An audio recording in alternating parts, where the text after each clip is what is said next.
Now we get to actually list our products. Let me show you exactly how to do that. So one thing, you can actually type what the product is right here. It's called a title search.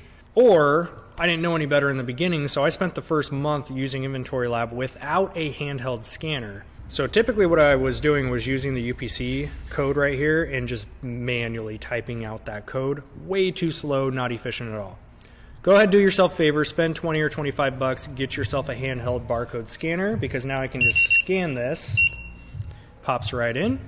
Now what you're seeing here is, because I have these listed, all 8 of them currently as fulfilled by merchant or FBM, this is giving me the option to delete the FBM listing and then basically convert these over to FBA, which is what I want to do. So I am going to delete, confirm delete. Now I'm going to create a new SKU. That option will only pop up if you currently have inventory listed. You'll see on one of the next products that if I don't have it listed already, it's just going to take me directly to this product page now. So here is your home base for listing. Let me walk you through this. You have all your basic info up here in the top left. On the right side, you will see all the variant pricing. The left pink column is anyone who is listed as FBM or MF, which is merchant fulfilled. Used will be right here in the middle, and your current FBA sellers are going to be listed here. Now, being a third-party software, this is not 100%, so oftentimes it's not pulling all of the different seller pricing. But if there's at least 3 or 4 different ones on here, that gives you a good idea what things are selling for. You'll see also we have a little N that's going to be conditioned, so obviously this is new. If you have a used listing, a used item, you will see very good, which is VG. You'll see LN for like new, etc. Few other little symbols, you'll see the box, which means this listing currently has the buy box. Also, you will see a little A if Amazon is the seller themselves. So if you see A and a box, that means Amazon is selling, and of course they own the buy box. Now once we come down here, you have a couple different options as far as buttons and research and different things like that. You can take some time to go through those. We are going to put what our actual list price is. Now I see that the buy box is currently at $26, and typically prime listings will sell for a few more dollars than an actual FBM listing will. So I'm going to price kind of right in the middle tier with these guys, so I'm good with $27.98. Now when we're talking about setting your price in here, which is going to be right here under list price, you can either manually type that in, or you can just click on one of these other ones and it's going to pop out with that pricing. Now this is not accurate down here as far as ROI goes because I have not set in my exact data, so let's do that part first and then price it. First, if you have any products with batteries, this is where you can go ahead and select what type of battery info you need there. Being toys, most of these are not going to have batteries in them, so not worrying about that. I have 8 of these on the table right now. I actually scored these kind of hidden clearance style in Walmart for $2, believe it or not. Purchase date, this just comes down to how accurate you want to keep track of your accounting, because Inventory Lab on the backside can do your accounting for you, which will be in a different video. For me personally, I care more so just about total spent per month, not necessarily needing to know the exact day. So typically what I'm doing is whatever day I'm doing the actual is the day that I'm going to input here. So 2/22, and then you do have to put the full date in there. Purchased from Walmart, and your Inventory Lab will actually keep track of all of your different suppliers, so it's just a drop down you can click on. Now if you paid attention right down here, it's already inputting that custom MSKU, that variable MSKU that we input in the very beginning setting. Now you can see it in action. Anytime that we change the buy cost or the supplier, and then this is the current rank, and then this is just that unit count, this info is automatically going to be updated for you. So now if this actually sells and you're scrolling through your sellers app, you're able to see right up front where it was purchased from, your buy cost, etc. Expiration date, this is where if you have anything that has an expiration date, you input that right here, and then when it prints off the FNSKU label, the expiration is printed right on it. So now you can see why those settings we did in the beginning are all starting to tie together. Then if you scroll down a little bit, you will see your condition. 99.99% of the time I am selling new items, so this is just defaulted to new. If you do need to go use like new or anything like that, those condition notes I showed you in the settings would just automatically populate right here. But since we are dealing with a new item on all of this, we are just going to default that to new right there. Now for my pricing, I can click on each one, and this is going to be more accurate because now I actually have my $2 buy cost in there. And because in my settings we input 60 cents per pound for estimated shipping, that is all factored into what this potential net profit per unit is. So I can see right now the buy box holder is at $23.75. For FBA we have $24.95. On the lower side, $28, $29. I only paid $2 for these. I am totally good with selling these for $24.95, which would give me about a $15 net profit. So now all we are going to do is hit add to batch, and you will see how this label automatically pops out.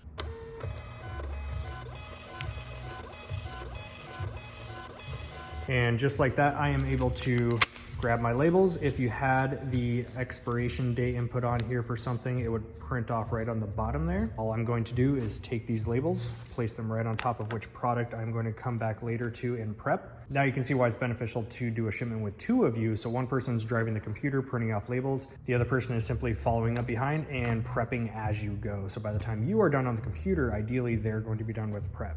So now all we are going to do is go down the line, do that exact same process over and over until we have everything checked in, and then we will go forward with the box contents. And real quick, while I'm in here, I forgot to show you guys this calculator button is that calculator setting that we set up earlier. So for example, $5 is the cost for this unit, and if you have your sales tax preset in your settings, this will autofill for you. If you are using something like a prep center or other cost involved, you can input that cost right here to give you a true all-in buy cost. So that's where a benefit of this calculator popping up is going to help some of you out. For myself, being in a sales tax free state and I have no other costs involved, I'm actually going to just turn this setting off for myself.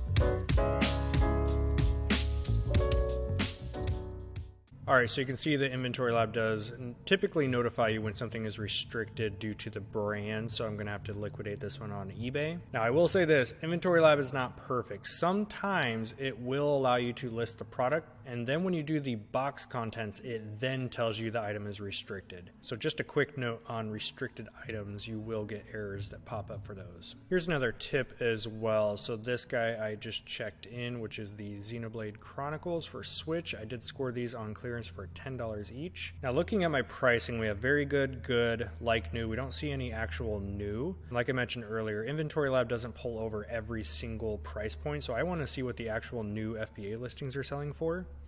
So from here you can click on the actual title. That brings you to the actual Amazon listing page. So if I check this out, I can see buy box is currently $42.99. And if you are using Keepa, which every Amazon seller should be, you scroll down here. If you have the extension, you can actually see that embedded right here on the product page. Now, being that this is a new sealed game, I don't care about what the used ones are selling for. So if you are not familiar with Keepa, this pink line is typically what I'm going to be checking out, which is what the buy box pricing is. You can see that on average we have about $42.75 right there. If I go back a little bit, we see $48.90. So about $45 to $50 is the safe zone for a new one. So coming back here, I'm going to come in at $49.95, which gives me a $28 profit, which I am completely okay with.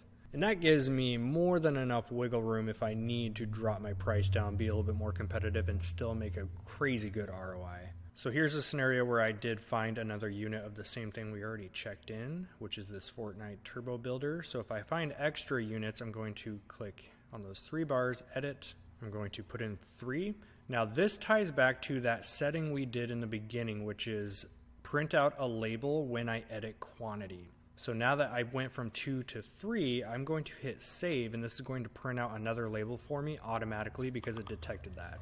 So if you don't have that setting on that we did in the beginning for printing a label on quantity edit change, you are going to then have to manually click right here and hit print label and then do an extra label. This is also a handy button too. If for some reason you lose a stack of labels that you printed out, or if you tear one, you could just click right here on those 3 bars, print label. This is not adding any extra quantity to your batch. It's just going to print extra labels here.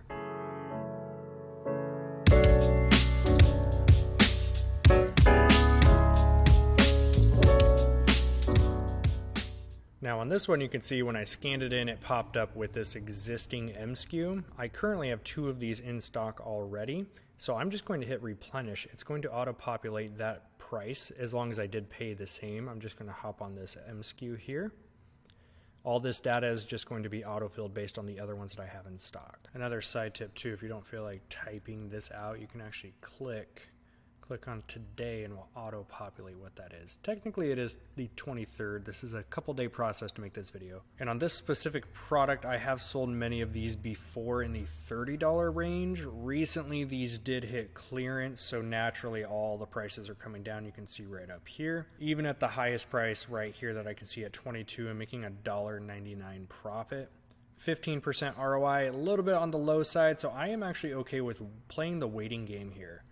It's got a really fast selling rank, so I know that these guys probably won't have much in stock, and I'm going to be able to get a higher price once they sell out. So I'm going to come in closer to the $30 range. I might have to wait it out 4, 6, 8 weeks to get that price, but I'm okay with that. That bumps it up to an $8.75 profit, which I'm good with.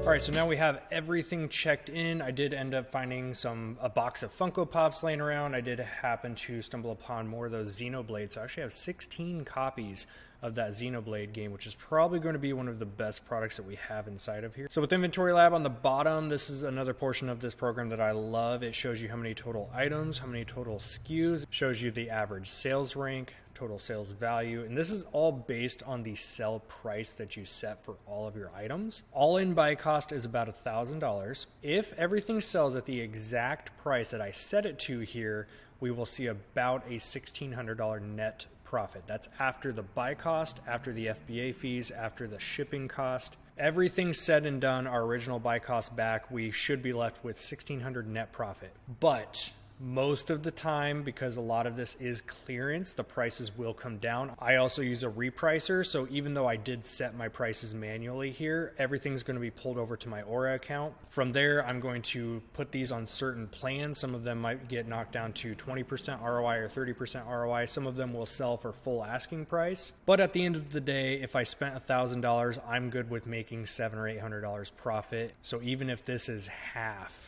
that's still an awesome shipment to be able to get out today. So now that you understand the whole shipping process, it's a very simple program to use. It's just knowing where to click, what type of settings to set up. But now that we've done all of that, let's go over to the next portion of this video and show you guys going down the line, prepping all of these products. And then the final part of how to finish this shipment is the box contents. So with that being said, let's get to work.